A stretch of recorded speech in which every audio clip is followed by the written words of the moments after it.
Ойбой, мынау қооздықты қараңыздарчы. Мынау ушул қооздыққа суктанып кимдердин гана жашагысы келбесин. Ассаламу алейкум, урматтуу тез кабардын көрүүчүлөрү, амансыздарбы, кандайсыздар? Бүгүн биз сиздерге Ош шаарынын жүрөгүнөн орун алган Сулайман тоонун борунан орун алган Юнитранс курулуш компаниясынын куруп жаткан көп кабаттуу үйлөрүнүн акыркы кабатынан сатыла турган 6 бөлмөлүү батирди тартып көрсөтөбүз. Андан назар салыңыздар, сиздерге даректерин толук түшүндүрө кетейин. Бардыңыздар билген мына бул Масалиев көчөсү. Ал келип Алишер Навайы көчөсүнө кошулат. Кесилишкен жерде бурчта жайгашкан бул көп кабаттуу үйдү бардыңыздар билесиздер. Мына бул жаңы мост тугандар. Мынаны бардыңыздар билесиздер, интернет айдыңында азыр трендке айланып кетти. Бул жанагы жөө жүргүнчүлөр үчүн курулуп жаткан өтмөк. Бул филфак, Ош мамлекеттик университетинин факультети, анын маңдайында тугандар ушул көп кабаттуу үйлөргө келе бересиздер. Ал эми бул Глобус, Фрунзе, анын жанындагы Татуу Турсуналиева көчөсү. Караңыздарчы. Оштун жарымы дээрлик 10 адыр бул жагы Ноокаттын жолуна чейин ушул жерден тамаша кылат экенсиздер. Сулайман тоону көрүп турасыздар видти. Анда биз бөлмөлөрдү тааныштырууну баштадык. Ээси менин жанымда турат. Ассаламу алейкум, кандайсыз? Амансызбы? Өтө сонун жерден орун алыптыр. Караңызчы. Видти караңыз. Вид вообще сонун. Жашаган сайын жашагың келет го. Ооба. Бийик жерде отуруп, бийик максаттарды коюп, ойлонуп иштегенге, өтө сонун жер экен. Панорамный вид тугандар. Панорамный вид. Бул жагында болсо Ошмунун мына бул Ломоносов борбору, филфак, петфак, жатаканалар деги койчу. Кыскасын айтканда бардык сос объектилерге жакын жерден Оштун жүрөгү. Оштун жүрөгү. Оштун жүрөгү. Бул жерде Акбура дарыясынын бир бөлүгү агып өтөт астыңыздардан. Кечинде канчада чыкса дагы аптека бардыгы иштейт. Кечинде дейсиз, пай тугандар. Кечиндеси бул жердеги видти эми айтып сөз менен айтып түшүндүрө албайсыз. Иштейт. Анда тааныштыралы, Макул. бөлмөлөрдү тааныштыралы. Андыктан тугандар, ушул жерге дарекке келесиздер. Көп кабаттуу үйдүн чыгыш тарабындагы биринчи подъездге кирип, жогору көтөрүлүп чыгып келе бересиздер. Канчанчы кабат? 14-чү кабат болуп калабы? 14-чү. 14-15 болуп калат. 14-15. Жакшы. Пентхаус тугандар. Эми сиздерге бөлмөлөрүн көрсөтөлү. Бул биз көрсөтүп жаткан бөлмө кухня, ашканасы, вытчкалары коюлган, учурда ремонтко тапшырылыптыр. Туура айтамбы? Ремонтко тапшырылган да, Ооба. Асты болсо, өзүңүздөр көрүп турасыздар, стояшка болгон. Мына ушундай канализация маселеси дагы каралган, түтүкчөлөр орнотулган, электромонтаждары дагы болгон. Мына дуалдарда өзүңүздөр көрүп турасыздар, мамычалары, зымдары чыгып турат. Су түтүкчөлөрү дагы чыккан, отоплениянын дагы түтүкчөлөрү мына ушундай жайгаштырылган. Өзүңүздөр эми ремонтко тапшырылгандан кийин каалагандай ремонт кылып аласыздар. Бул эшик терезелерин айта турган болсок, алюминий өтө бышык, жакшы. Видке дагы жакшы иштешиптир. Негизин айтканда сапаттуу эшик терезелеrini орноткон. Анда жүрүңүздөр, биз азыр кухняны тааныштырдык. Андан өтсөңүздөр тугандар, бул жерден кирип келе бересиздер. Солго бурулсаңыздар, бул жак кандай болуп калат? Ажаткана, Ажаткана. Тушка кирсеңиздер, кухня. Андан өтсөңүздөр, бул тушку зал бөлмөсү. Көрдүңүздөрбү? Кенендиги кенен. Бул негизи канча бөлмөдөн турат? 6 бөлмөдөн, жалпы аянты канча эле? 170. 170 метр квадрат. 170. Ойбой, тугандар, 5-6 үй бүлө бата турган. Той кылсаңыздар, тойго келген коноктордун бардыгын жайгаштырсаңыздар болот экен. Эми тугандар, видти айтып мактана турган. Мактанып бүтпөй турган. Бул залга эми конок бөлмөсүнө кирген адам бул кооздукка бөлөнүп ушул жерден тамаша кылып, бир канча секунд турса же минутта турса эс ала турган. Караңыздар. Айнек терезелери дагы чоң, карап турасыздар өзүңүздөр. Бул жакта болсо электромонтаждары дагы бүт бардыгы болгон, бүткөрүлгөн. Асты стояшка болгон. Андан өтсөңүздөр, тугандар, бул жагы кандай бөлмө болуп калды? Бир детский кылып койсо дагы болот, спальня кылып койсо дагы болот. Детский бөлмө. Демек, бул бөлмөдөгү жашаган жаш балдарыңыздар деле шаардын кооздугуна суктанып өсөт экен да? Жакшы. Анда сиздерге дагы бир бөлмөнү көрсөтөйүн. Демек, бул сиздерге 1, 2, 3 бөлмөнү көрсөттүк. Бул жерде болсо душтун орду экен, фонарыңызды жандырып турасыз. Сиздерге кандай көрүнүп атат туугандар? Бир аз караңгы болгонуна байланыштуу сиздерге көрсөтө албай турабыз. Негизинен узун туурасын айта турган болсок, 1,5 2,5 болгон душ бөлмөсү. Эми бул жака жанагы үстүнкү кабатка чыгып кетет экенбиз да. Üstünkü kavat yerlerden лестница кылып койсо, üstünkü kavatка чыга берет.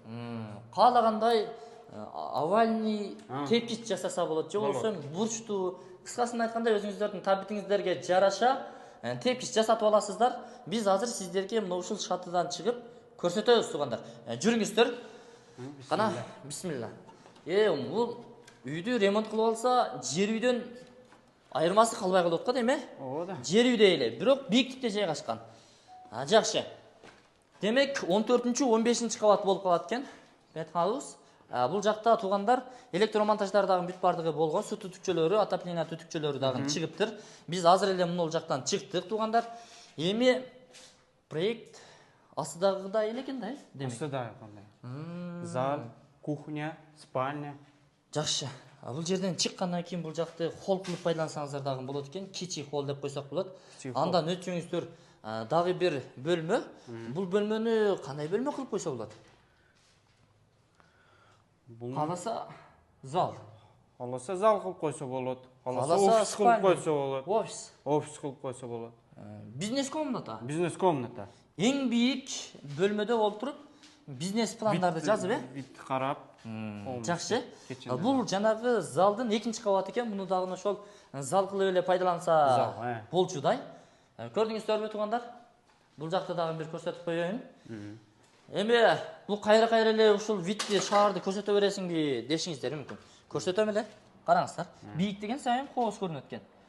Мына окуу жайга келгенде эртең жазда студенттер келет, шаар кызыктуу болот, шаңга бөлөнөт дегендей.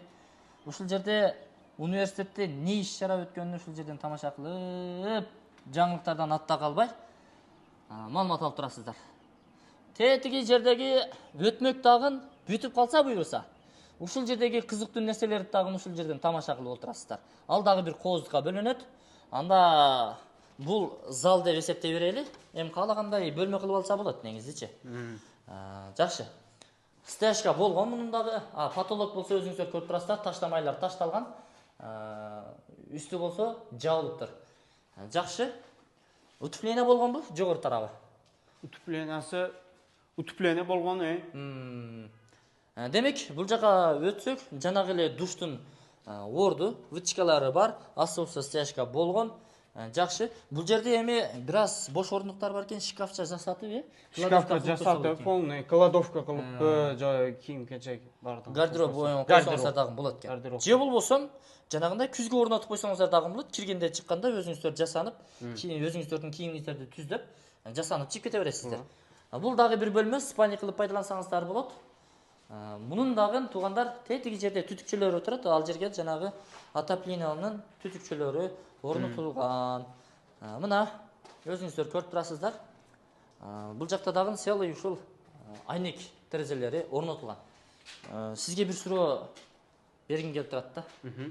Мына жактан пайдаланса болобу экен? Пайдаланса болот деди. Болобу? Болот. Бул жакты жанагына буюм тайым кое турган кладовка кылып койсо дагы болот экен, Кладовка кылып койсо болот, Караңыздар. Эми бош эле жаткан жер.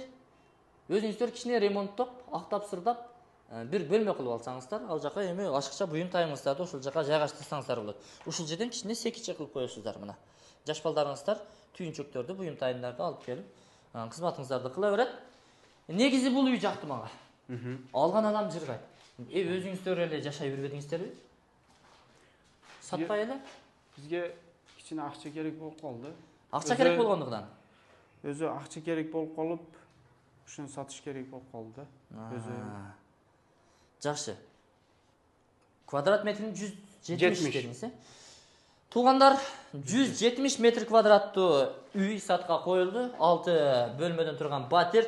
Туугандар, чамдаңыздар, шалыңыздар, колдон чыгарбаңыздар.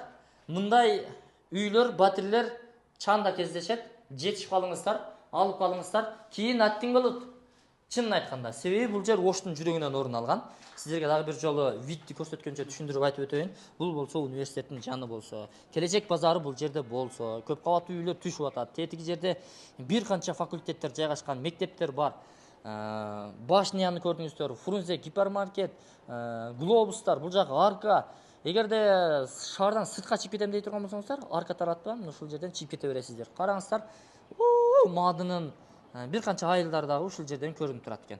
Бул жер бозоруп калыптыр, эгер боз болбой туп-тунук болгондо тетиги Папандагы көрүнөт. Негизи Даңгиге чейин көрүнөт экен туугандар. Эми мост жаныңыздарда. Жаңы мост. Келечек базары, андан түшсөңүздөр Борбордук базар. Кандай сонун, бардык сос объектилерге жакын туугандар. Бул жер эртең бүткөндө жашоочулар жашап, бардыгы ремонт кылып киргенде бул жерде кымбаттап кетет экесе. Ошого чейин жеткирбей алып калыңыздар. Ремонтко тапшырылыптыр, мына караш убактары болгон. Эми мактаса мактай турган эле үй экен. Мага жакты негизи. Акчасы барлар алыңыздар. Ушундай жерде жашагысы келгендер алыңыздар. Бийиктикти жакшы көргөндөр, сүйгөндөр, бийиктикке тамшанып, бизнес идеяларды жүргүзгөн, кыялданган адамдар сиздерге насип кылсын. Мен анда бул чыгарылышты жыйынтыктадым. Ээсинин номери экран астында камтып турат. Эми баасын айтайлы. Баасы канча болду? Канча деп атасыздар? Баасы квадрат метри 600 деп атабыз. Квадрат метри 600? 600. Ого. Демек 170 метр квадратты көбөйтөсүздөр. 600дөн ошондо жалпы сумма келип чыгат. Бул эми айтылыш баасы. Бир аз уступка түшүп берүү болот да, Алмашуу жолдору дагы болот? Болот, сүйлөшөбүз. Алмашуу жолдору жебелик төлөө мөөнөттөрүндө кандай? Үй, жер, уна кандай алмашуу варианттар каралган? Уна боло берет. $10,000 жогору болсо сүйлөшө беребиз машиналар. Уналарга. Алмашуу жолдору. Алмашуу. Ага чейинки 5-6 миңдик уналар чалбай сунуштабай эле койсун, Жок, $10,000 өдөсү болсо жакшы болмок. Плюс-минусун эме кылабыз да. Эми унагыңыздар болсо туугандар чалып сүйлөшө бериңиздер. Инсанбыз.